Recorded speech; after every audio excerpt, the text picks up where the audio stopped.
El término secta se aplicaba a toda denominación religiosa.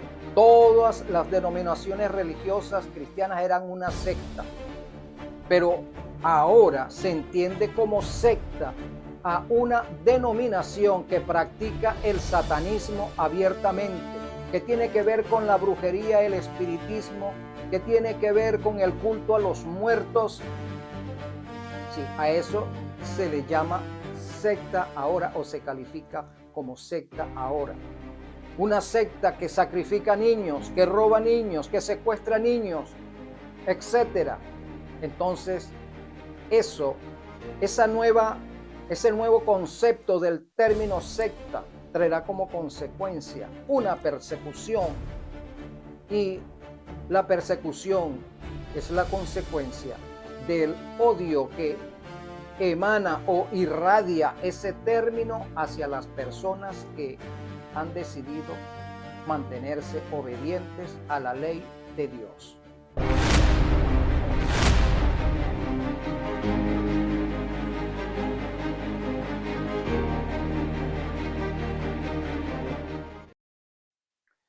Bienvenidos, mis amados, a nuestro programa Reflexiones Espirituales. Gracias por estar en sintonía de este canal.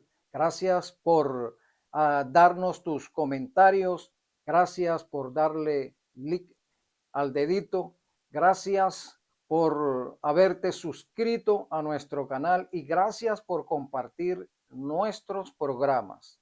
Hoy vamos a reflexionar acerca de un capítulo que encontramos en el libro Maranata en la página 276, que lleva por título La liberación del pueblo de Dios. De esto vamos a reflexionar en el día de hoy. Pero antes te invito a que cerremos los ojos e invitemos al Espíritu Santo para que tome posesión de este momento. Oremos, amado. Bendito Dios y Padre nuestro, Señor Jehová, Padre, Verbo y Espíritu Santo, gloria a ti por siempre, Señor. Gracias por las bendiciones que nos has dado hasta este momento. Suplicamos al Espíritu Santo que nos dé la unción que necesitamos para poder discernir, para aprender y luego para aplicar el conocimiento a nuestras vidas. Te lo rogamos, bendito Consolador, en el nombre de nuestro Salvador Cristo Jesús. Y gracias, Señor Jesús, por interceder a favor nuestro en este sentido. Lo hemos rogado al Espíritu en tu nombre, Señor. Glorifícate, por lo tanto. Amén. Bien, amados, quiero invitarte a buscar en el libro de Isaías el capítulo 49, el versículo 25. Allí tenemos una gran promesa para nosotros, para los que nos llamamos pueblo de Dios. Dice así, así dice Jehová. ¿Quién es nuestro Dios? Jehová. Ciertamente el cautivo será rescatado del valiente, y el botín será arrebatado del tirano, y tu pleito yo lo defenderé, y yo salvaré a tus hijos. Amén. Aquí está la promesa de nuestro Dios. Nuestro Dios nos librará de las manos de aquellos que dicen que son guapos, de aquellos que dicen que son valientes, de aquellos que dicen que no le temen a nada, ni siquiera a Jehová. Nuestro Dios nos dice que nos va a librar de sus manos y nos dice que el botín que nos arrebate a nosotros, el Señor los arrebatará de ellos, de todos aquellos que se han erigido en este mundo como tiranos, aquellos que han despreciado la palabra de Dios, aquellos que se han erigido como enemigos, como rebeldes de la ley de Dios. El Señor va también a librarnos de ellos. Y nos dice, y tu pleito, nosotros tenemos un pleito con el mundo. Sí, nosotros los que hemos levantado la ley de Dios como nuestro estandarte, tenemos un pleito con el mundo porque el mundo no quiere aceptar que la ley de Dios está vigente. Entonces hay un pleito entre nosotros y ellos, y por consiguiente entre ellos y nosotros hay un conflicto. Eso es lo que nos dice cuando utiliza el término pleito. Hay un conflicto entre nosotros. Nosotros decimos que la ley de Dios está vigente. Ellos dicen que no, que esa ley ha sido abrogada, que esa ley no hay que guardarla. Y si esa ley no hay que guardarla, amado, entonces el pleito se agrava porque ellos dicen que al estar la ley de Dios abolida, entonces tú puedes matar, puedes robar, puedes codiciar, puedes tener el día de adoración el que te plazca, puedes tener imágenes y adorarlas, etcétera, etcétera, amado. Esa es la tremenda incongruencia que hay en el mundo y nosotros tenemos un pleito contra el mundo. Y nos dice que nuestro pleito Él lo defenderá y salvará a nuestros hijos, salvará nuestra parentela, nos salvará a nosotros en este conflicto en el cual estamos desde hace 6,000 años, pero que ha arreciado en los últimos años de este siglo 2000. De manera que ciertamente nuestro Dios nos librará y el mundo debe temblar al saber que nuestro Dios será nuestro vengador. ¿Quién es nuestro Dios? Jehová de los ejércitos, amado. Muy bien, mira cómo dice este primer párrafo de la página 276 del libro Maranata. Cuando los que honran la ley de Dios hayan sido privados de toda protección de las leyes humanas, entonces nosotros, los que guardamos la ley de Dios, vamos a ser privados de los privilegios que dan las leyes humanas. Empezará en varios países un movimiento simultáneo para destruirlos. Interesante, amado. Va a empezar en diferentes partes del mundo diferentes movimientos para destruirnos. ¿Cuáles movimientos? Movimientos religiosos.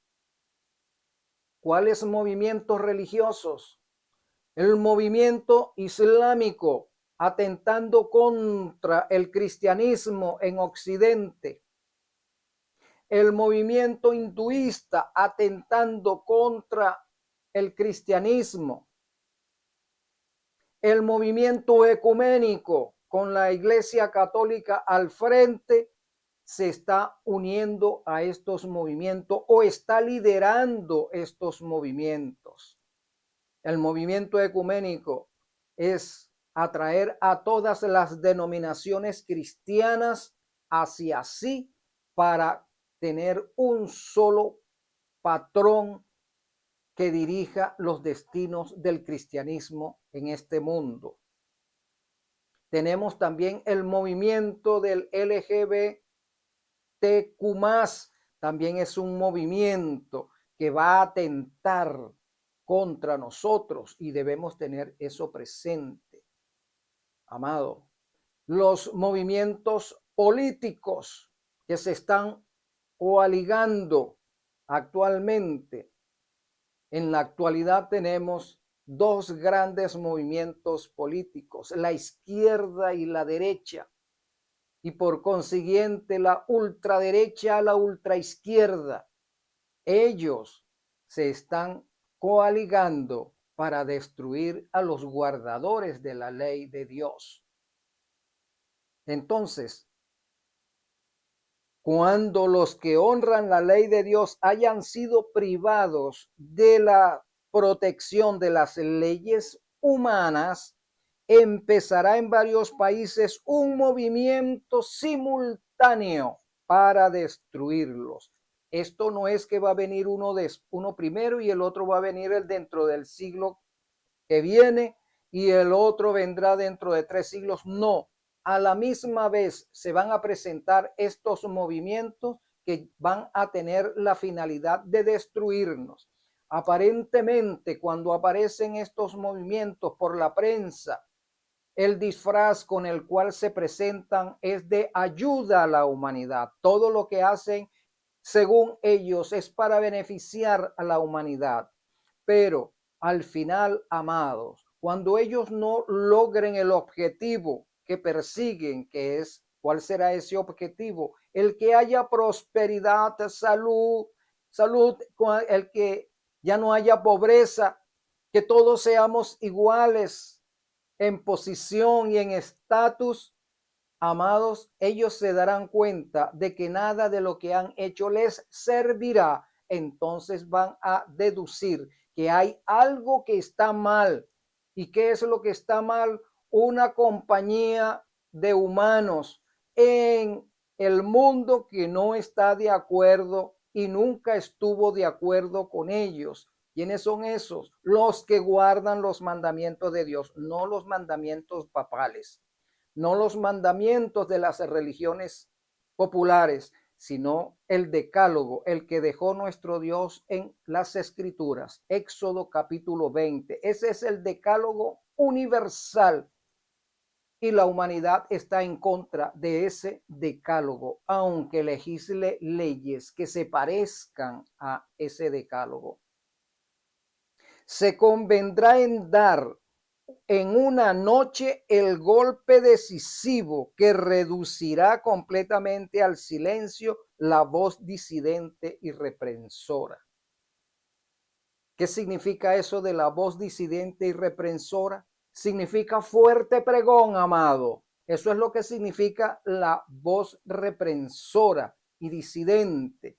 Disidente, ¿por qué? Porque no estaremos de acuerdo con la instauración de un decreto dominical. Somos disidentes de esa ley. Siempre lo hemos sido a lo largo de la historia. ¿Y qué va a suceder? Van a tratar de suprimirnos porque nuestra voz los está a ellos reprendiendo. Cada vez que predicamos por las redes sociales que la ley de Dios está vigente, esa es una voz reprensora. Ese es un mensaje de reprensión al mundo. Ese es un mensaje de reprensión a todos nuestros hermanos espirituales que persisten en seguir creyendo que la ley de Dios está abolida. Ese es un mensaje de reprensión contra todos los pastores que han traicionado a nuestro Dios, enseñando a sus congregaciones que la ley de Dios está abolida.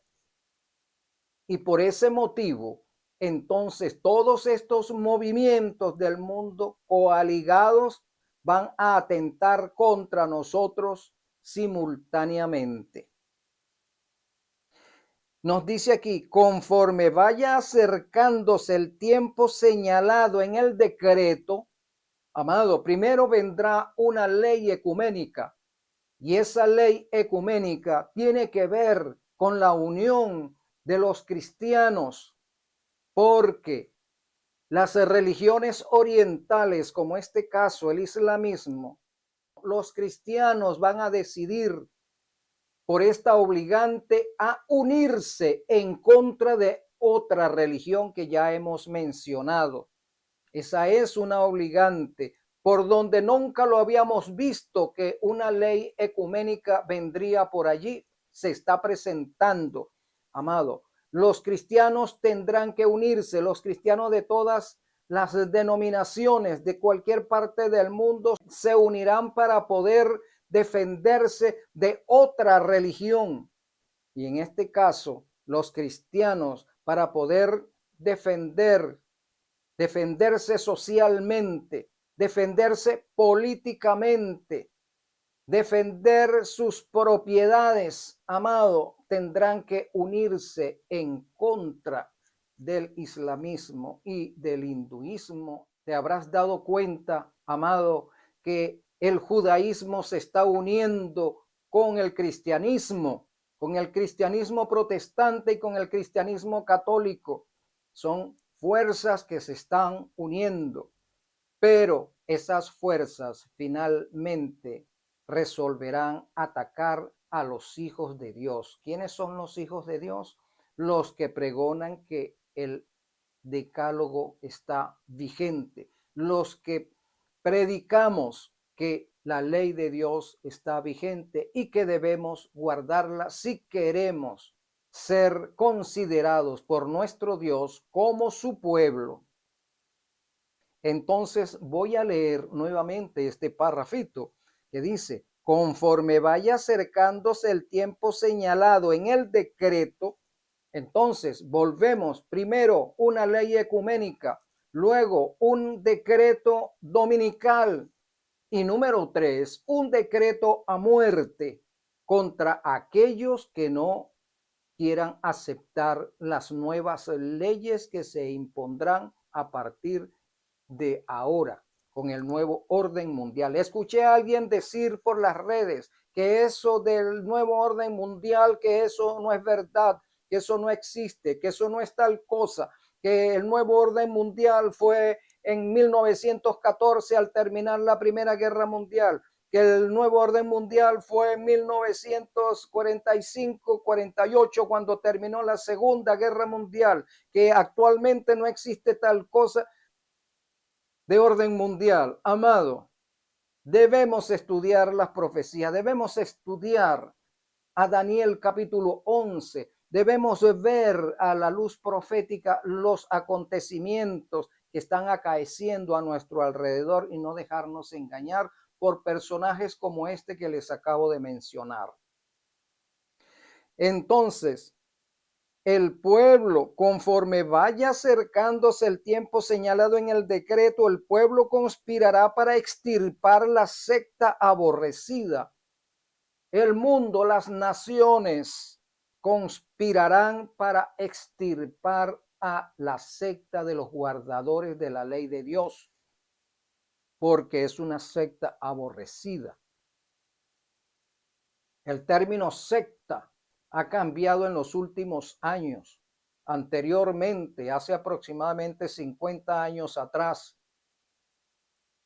el término secta se aplicaba a toda denominación religiosa. Todas las denominaciones religiosas cristianas eran una secta, pero ahora se entiende como secta a una denominación que practica el satanismo abiertamente, que tiene que ver con la brujería, el espiritismo, que tiene que ver con el culto a los muertos. Sí, a eso se le llama secta ahora o se califica como secta ahora. Una secta que sacrifica niños, que roba niños, que secuestra niños, etcétera.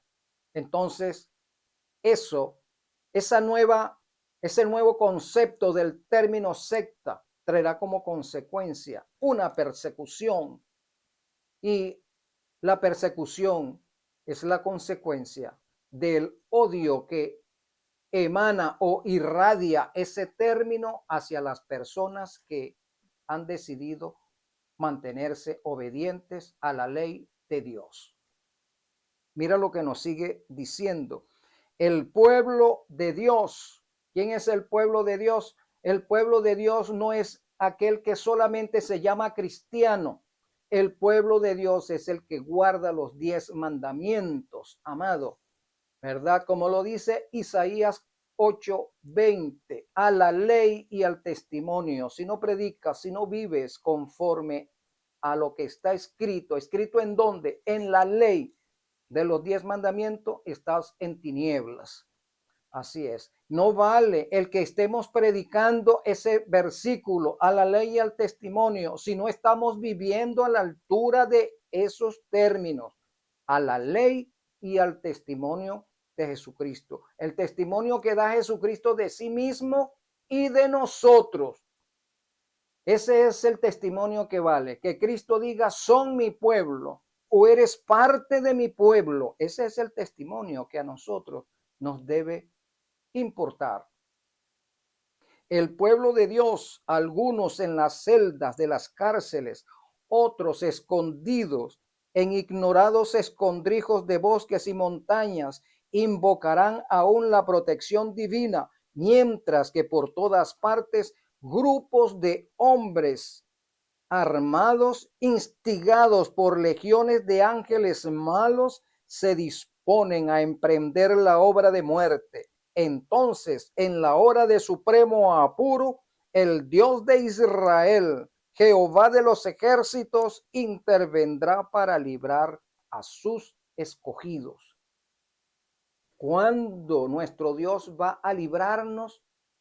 Cuando arrecie la tempestad, cuando nosotros creamos que no hay lugar donde esconderse, que no habrá ley o que no haya ley que nos proteja, nuestro Dios nos librará en ese momento crucial de nuestras vidas. Y ese momento, amado, lo tenemos al umbral de nuestras puertas. Ya ha comenzado. ¿Cómo comenzó? Con los movimientos diferentes de este mundo que se están coaligando entre ellos. Multitudes de hombres perversos profiriendo gritos de triunfo, burlas e imprecaciones están a punto de arrojarse sobre su presa. ¿Quiénes son su presa? Nosotros, los guardadores de la ley de Dios, somos su presa. Cuando de pronto densas tinieblas más sombrías que la oscuridad de la noche caen sobre la tierra, luego un arco iris que refleja la gloria del trono de Dios se extienden de un lado a otro del cielo y parece envolver a todos los grupos en oración. Las multitudes encolerizadas se sienten contenidas en el acto, sus gritos de burla expiran en sus labios. Olvidan el objeto de su ira sanguinaria. ¿Cuál es el objeto de su ira sanguinaria? Nosotros, los guardadores de la ley de Dios, somos el objeto de su ira sanguinaria. Con terribles presentimientos contemplan el símbolo de la alianza divina. ¿Cuál es el símbolo de la alianza divina, mi amado? El arco iris que está sobre el trono de nuestro Dios se va a ver en nuestra atmósfera momentos antes que aparezca nuestro Dios para librarnos. Y ansían ser amparados de su deslumbradora claridad. Los hijos de Dios oyen una voz clara y melodiosa que dice: enderezaos. Y al levantar la vista al cielo, contemplan el arco de la promesa. Las nubes negras y amenazadoras que cubrían el firmamento se han desvanecido y como Esteban clavan la mirada en el cielo. ¿Quién es Esteban aquí? Esteban fue el diácono que murió apedreado en el año 34 de nuestra era. Él vio el cielo abierto y vio a nuestro Dios sentado en su trono. Nosotros tenemos que presenciar ese hecho, como lo dice acá, el hecho, ese momento glorioso que Esteban vio los cielos abiertos para contemplar el rostro de nuestro Salvador, amado. Entonces nos dice: y ven la gloria de Dios sentado en su trono. Mientras todo el mundo esté sumido en tinieblas, habrá luz en toda morada de los santos. Percibirán las primeras vislumbres de su segunda aparición. Sí, mi amado, esto va a suceder dentro de poco. Tenemos que prepararnos para ese momento, para atravesar por el conflicto que se avecina, permanecer fieles en ese conflicto. Y tenemos que permanecer fieles. ¿Cómo lo vamos a hacer? Tenemos que asumir nuestra responsabilidad de obediencia con la ley de los 10 mandamientos. Nadie se va a salvar en violación a la ley de los 10 mandamientos. Nadie va a entrar a la tierra nueva en violación a la ley de los 10 mandamientos, porque la ley de los 10 mandamientos es la ley de Dios, es la ley universal por la cual se rigen todos los habitantes del universo, amado. Por esa ley se rigen los ángeles, amado. Nosotros también tenemos que aceptar que debemos vivir en consonancia con la ley de los 10 mandamientos. ¿Qué otra cosa podemos aprender en el día de hoy? Fíjate lo que nos dice el último párrafo. Mientras todo el mundo esté sumido en tinieblas, amado, Cristo no va a venir de día. Cristo va a aparecer de noche, a la medianoche. Es que va a aparecer Cristo. ¿Cómo nos estamos preparando nosotros actualmente durante las horas sagradas de la santa convocación del día verdadero de adoración, el sábado? ¿Cómo nos estamos relacionando nosotros con ese día? Y durante las horas de noche, las horas oscuras del día sábado, ¿cómo estamos nosotros? De manera que con esa reflexión te dejo por el día de hoy, amado. Sigamos investigando, confirma lo que te estoy diciendo. Te mando un gran abrazo en el espíritu.